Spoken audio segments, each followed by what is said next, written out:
if the safety problem is concentrated in a few spots, like Tijuana, Acapulco.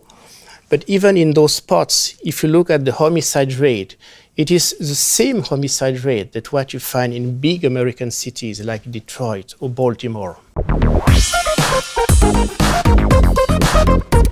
Philippe, thank you so much for joining Dukascopy TV. It's always a pleasure to speak to you. Today we're going to look at investing in Mexico, a topic quite close to your heart and close to your expertise as well. You're Swiss and Mexican businessman. You went to school in Mexico as well. So the perfect person to approach regarding this topic. In your view, do you think Mexico is an attractive location for investments compared to other places such as Brazil, India or China maybe? You know, there are many things we speak in favor of Mexico. And if you look at the FDI level in Mexico, it has been extremely high, foreign direct investment, constantly. And the trend is upward. And if you think of the fundamentals, I can think of 3 reasons why it makes sense to invest in Mexico. The first reason is that Mexico is a big economy, the 15th largest country of the world in terms of GDP, 122 million inhabitants.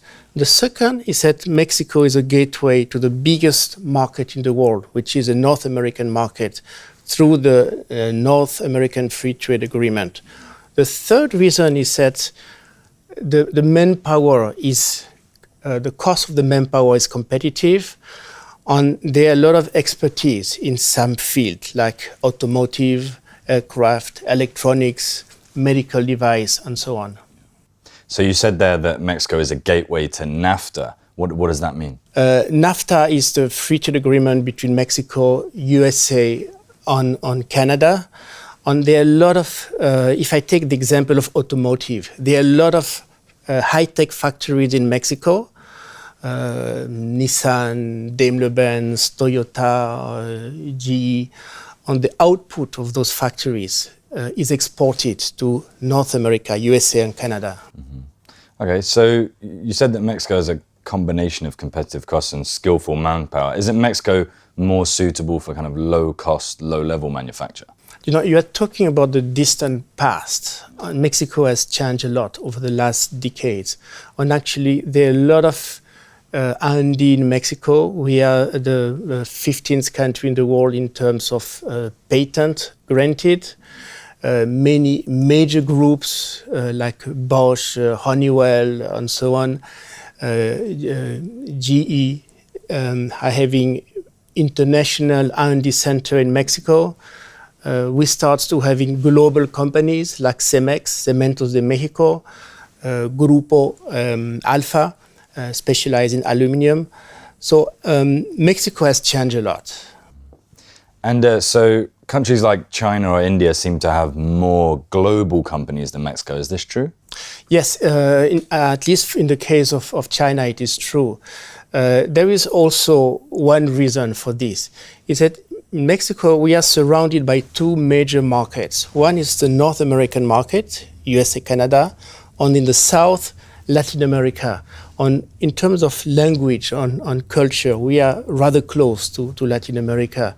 So because of those 2 markets, the incentive for Mexican companies to be truly global is limited for the time being. Yeah. You mentioned repeatedly the proximity to this US market. However, Mr. Trump said that he's going to tear up NAFTA, he's going to build a wall, all sorts of things like that. How is this going to affect Mexico, or are we kind of coming out of that now? You know, one thing is that what people say during a political campaign. Another thing is reality. And reality sometimes has to be approved by Parliament, by a Congress.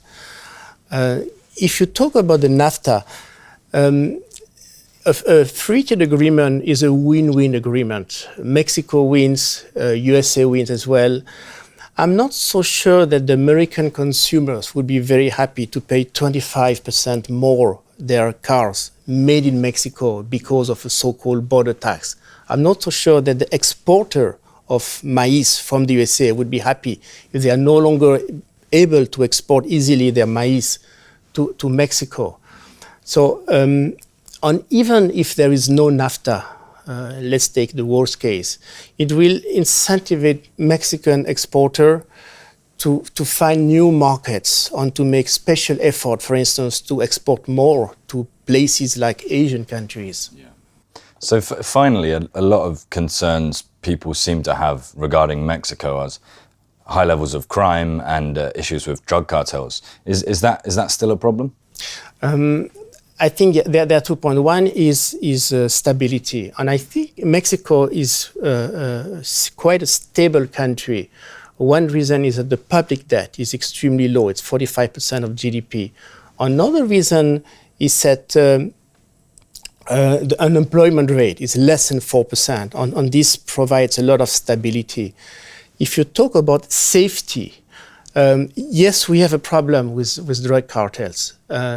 It is, in my view, a shared problem with the United States because it is so easy for drug traffickers to buy weapons in the USA, and because the demand for drug in the USA is so big. But having said that, if the safety problem is concentrated in a few spots, like Tijuana, Acapulco. But even in those spots, if you look at the homicide rate, it is the same homicide rate that what you find in big American cities like Detroit or Baltimore. Philippe, thank you so much. It's always a pleasure. Thank you to you. And thank you for watching. And if you'd like to see more interviews with Philippe, head over to dugoscopy.tv.